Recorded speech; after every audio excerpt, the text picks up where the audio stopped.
Oke. Ya, kami Pak dari Gemagong Pancasila. Ya. Jadi apa permasalahan Bapak sehingga Bapak kok nekat banget itu mau naik di Menara Sutet itu kan itu sangat berbahaya. Satu berbahaya untuk diri Bapak, yang kedua sangat berbahaya untuk orang lain yang menonton Bapak. Apa alasannya Bapak sehingga bisa semacam itu? Ya, karena eh, semuanya sudah tertutup untuk kami sebagai masyarakat bawah untuk mendapatkan akses uh, penegakan hukum di Indonesia ini. Jadi kita sudah sebenarnya proses normatifnya sudah kita lalui, mulai dari bawah, dari tingkat Polres, Polsek, apa segala macam, bahkan sampai di Dandim sudah. Tapi semuanya itu tidak ada asal kita, karena ini sudah ada keterlibatan oknum di dalam. Apa masalahnya? Nah, masalahnya itu karena ada ponakan saya meninggal dunia dengan sia-sia. Namanya siapa? Namanya David Natalis Elopere. Itu kejadian di mana? Kejadiannya di Kabupaten Ngada, NTT sana. Nah, bentuk kejadiannya bagaimana? Nah, bentuk kejadiannya ponakan kami ini masih kelas 2 STM, dinyatakan meninggal akibat kecelakaan tunggal. Itu kejadian di mana? Kejadian di Kota Bejawa Ngada, NTT sana. Nah, pada tanggal 10 Juli 2016 ini. Nah, bagaimana kita mempercayai itu kecelakaan tunggal? Karena proses normatifnya tidak ada, proses hukum bakunya tidak ada. Bagaimana kita mempercayai ini apa kecelakaan tunggal? Olah TKP tidak ada, penyitaan barang bukti juga tidak ada, terus pemeriksaan penyidikan juga tidak ada. Nah, itu kita mau percaya bagaimana? Nah, laporannya sudah sampai sejauh mana? Laporannya itu sebenarnya kalau kecelakaan begitu, apalagi ini sampai membawa maut anak kami yang masih kecil ini, boleh katakan begitu, itu sebenarnya tidak perlu harus menunggu kami dari orang tua harus melapor mengadu kemana. Itu sebenarnya dari kepolisian harus sudah proaktif dengan sendirinya, tidak perlu harus menunggu kami. Tapi kami sudah berupaya untuk itu, untuk menyampaikan itu, melaporkan itu secara lisan ke Laka Lantas Polres Ngada sudah, bahkan ke Dandimnya sudah, tapi ya itu tidak ditanggapin. Nah, harapan Bapak setelah ketemu Gong Pancasila, setelah ketemu Gong Pancasila dan siapa-siapa pelaku di dalamnya gitu. Harapan saya kemarin sehingga membuat saya turun itu dari tower itu, sebenarnya saya harus 100 hari di atas menunggu Komnas HAM datang.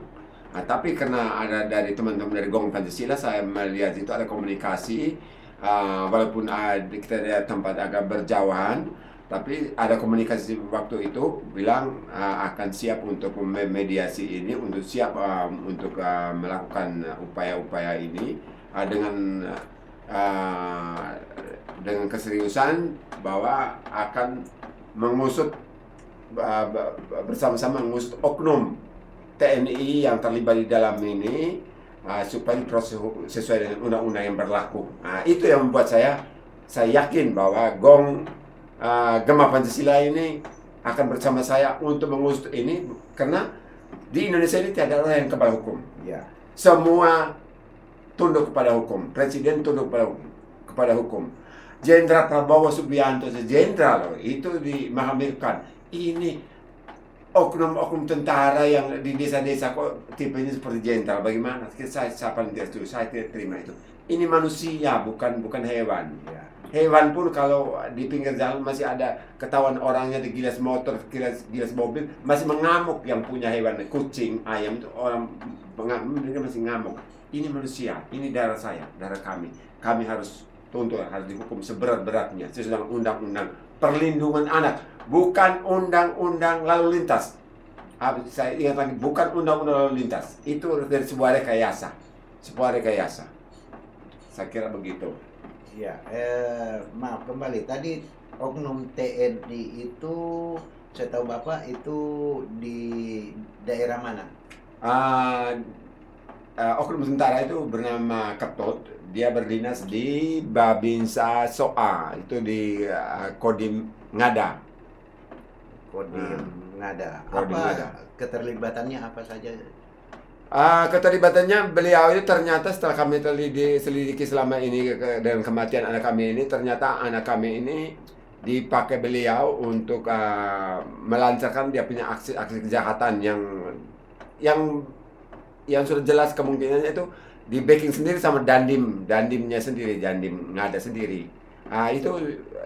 Itu anak itu disuruh untuk pelihara ayam jago sekitar 30 ekor. Kemudian hari-harinya itu disuruh untuk jual sepeda motor tanpa surat-surat dari desa ke desa, ini. Bapak boleh cek ini di Flores sana, khususnya di Ngada itu. Dari desa ke desa, ponakan saya ini disuruh untuk jual sepeda motor tanpa surat-surat, sehingga sekolahnya terbengkelai. Nah ini, saya keluar dari penjara lapas Endet bulan Mei kemarin, bulan akhir Juni kemarin. Begitu saya ketemu anak ini begini caranya ini, saya sendiri menangis. Akhirnya saya telusuri itu. Saya mau mengambil waktu itu, tapi kekuatan saya tidak ada. Ya. Karena takut dengan ini Ketut ini. Dia kayaknya mau mengancam kalau kita berani ngambil ini anak ini. Nah, harapan Bapak setelah ketemu dengan Gemagong Pancasila apa? Harapan saya, Gemagong Pancasila harus mendesak pemerintah khususnya ini. Pemerintah sebagai pelaksana undang-undang ini untuk meluruskan kembali ini undang-undang. Bagaimana mungkin ada orang yang kebal hukum di sini? Tidak ada ini. Undang-undang anak itu dibuat untuk semua orang, harus taat. Tidak bisa bilang ini undang-undang ini tidak pakai apa segala macam. Tidak ada. Semua harus tunduk pada hukum. Itu.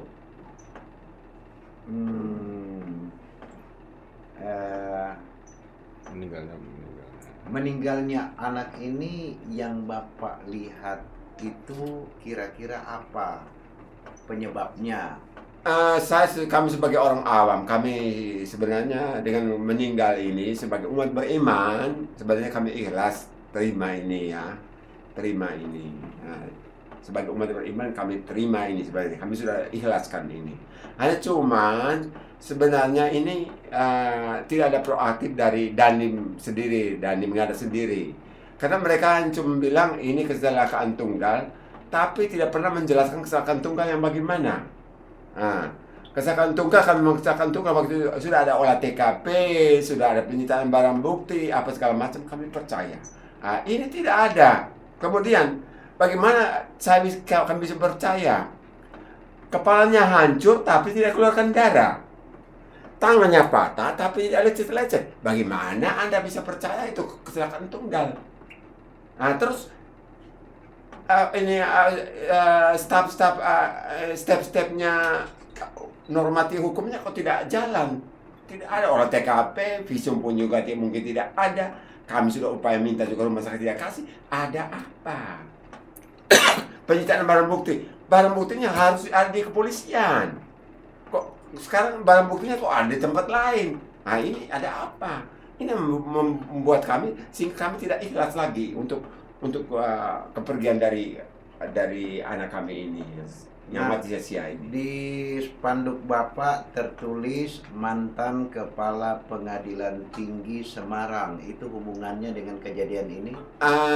Begini, sebenarnya ini kasus ini yang saya sementara perjuangkan ini kasus itu sebenarnya. Kasus yang ini korupsi Bank NTT miliaran rupiah ini sebenarnya yang saya fokuskan ini. Tapi begitu ada masuk lagi ini kematian ponakan saya ini, semuanya ini jadi buyar ini. Tentang ini pertanyaan Anda ini cukup menarik ini. Ini korupsi yang melibatkan mantan hakim tinggi Semarang yang merugikan Bank NTT miliar rupiah dengan modus mereka ini oknum ini merekayasa dokumen-dokumen negara yang berhubungan dengan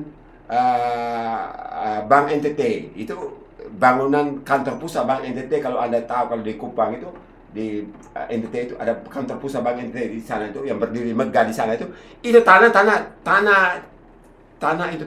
abal-abal itu. Itu tanah tidak jelas itu hasil rekayasa dari dari oknum DN ini dan teman-temannya itu termasuk Pemprov, NTT, kantor pertanahan, kemudian ini dari kantor Bank NTT sendiri. Jadi uang ini mereka bagi-bagi. Dari mana saya bisa tahu? Saya bisa tahu. Tahunya saya, ya itu karena mereka membongkar aib ini di Pengadilan Negeri Sidoarjo. Mereka sidang gugat-menggugat untuk bagi-bagi uang ini di Pengadilan Negeri Sidoarjo. Nah, terus mereka melapor di Polres Sidoarjo dan Polda Jawa Timur. Nah, karena ada tarik-menarik ini, karena baginya tidak adil tadi, maka kasus ini sehingga saya tahu. Nah, sekarang sudah ada putusan Pengadilan Negeri Sidoarjo yang menyatakan bahwa DN ini kalah, berarti kasus ini benar. Benar nih, yang selama ini Polda Jawa Timur maupun Polres Sidoarjo menanti-nantikan itu. Bilang, oh ini harus ada putusan dulu, baru kita bisa pastikan bahwa mereka ini korupsi, kolusi, apa segala macam. Nah, sekarang sudah ada putusan. Sekarang mau dibantah apa lagi pidananya? Ada nggak hubungan masalah yang kedua ini dengan pihak korban yang tadi? Ada hubungannya enggak? Sebenarnya tidak ada hubungan. Oh, ini. Ini yang hubungannya itu justru yang saya masuk penjara 3 kali, 2 kali di Rutan Salemba sama 1 kali di ND yang baru saya bebas kemarin bulan Juni itu gara-gara ini kasus korupsi ini tentang yang masalah hakim tinggi ini. Jadi kemana-mana ini kemungkinan besar kalau ini nanti apa mungkin besok lusa bisa ditangkap lagi di mana saya tidak tahu. Ini masalah Bank NTT ini. Dengan keahliannya si hakim tinggi ini, dia akan pakai Polres mana untuk menangkap saya bahwa saya menyebarkan isu bohong. Kalau saya menyebarkan isu bohong, harus cek dulu itu putusan Pengadilan Negeri Sidoarjo itu yang bulan April 2011. Saya sendiri hadir waktu itu. Waktu putusan ini saya hadir. Nah, jadi itu tolong Polda Jawa Timur dengar ini, tolong dengar supaya hakim tinggi itu yang korupsi itu supaya tetap diperiksa kembali karena ini orang ini dia melakukan kejahatan berkelanjutan. Sekarang ada di daerah Ngada sana, Ngada, Ende, terus Kabupaten Nagekeo. Oknum ini sering berkeliaran menjalankan praktik mafia dengan memanipulasi dokumen-dokumen negara, surat-surat tanah orang yang sudah putusan kuat dan tetap dari Mahkamah Agung, mereka rekayasa untuk melakukan menggugat di pengadilan supaya dengan catatan nanti akan menang. Ini salah satu bukti itu di Bejawa ada oknum, bukan ada oknum, ada salah satu anggota DPR itu menjadi korban dari ulahnya si hakim tinggi ini. Mereka ya surat-surat tanah, kemudian tanahnya anggota DPR ini sekarang diancam hilang ini, karena rekayasa ini surat-surat tanah ini. Bapak membongkar kasus ini menerima bayaran berapa dan dari siapa? Sama sekali ini tidak ada perintah dari saya. Ini hanya dari hati nurani saya untuk memperbaiki ini, membantu pemerintah untuk memperbaiki ini negara ini yang katanya sudah cara terbaru karena korupsi, kolusi itu tadi. Jadi kita membangun sama-sama negara ini. Itu. Di sini mungkin saya ketemu dengan teman-teman dari Gong Pancasila yang satu visi, satu misi dengan saya.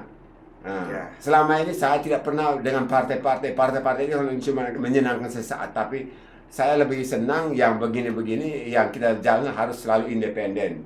Saya lebih senang dengan berkonsultasi dengan LBH independen dari Airlangga, LBH Universitas Airlangga, LBH Universitas Trisakti, LBH Universitas Kristen Indonesia. Itu saya suka begitu-begitu. Iya. Bapak kan anggota partai, kenapa nggak melapor kepada partai? Apa masih percaya kepada partai? Tidak, bukan berarti saya tidak percaya. Cuman partai itu kadang-kadang mereka hanya menyenangkan sesaat saja. Kalau sesaat untuk mendukung visi-misinya mereka akan bantu. Tapi kalau di saat-saat mereka sudah tidak membutuhkan lagi, ya mereka mereka tidak peduli dengan itu. Ya, apakah itu satu partai aja atau semua partai? Hampir semua partai begitu. Ya, masih ada partai yang bagus nggak sekarang ini? Selama ini saya yakin saya belum ketemukan partai itu. Oke, baik. Saya belum Pak. pernah Terima temukan kasih partai. banyak. Jadi nanti kita berjuang demi Pancasila, menegakkan hukum ke depan bersama TNI Polri. Kita gayung bersama mewujudkan Indonesia sejahtera. Ya. Amin. Terima kasih. Terima kasih. Ya.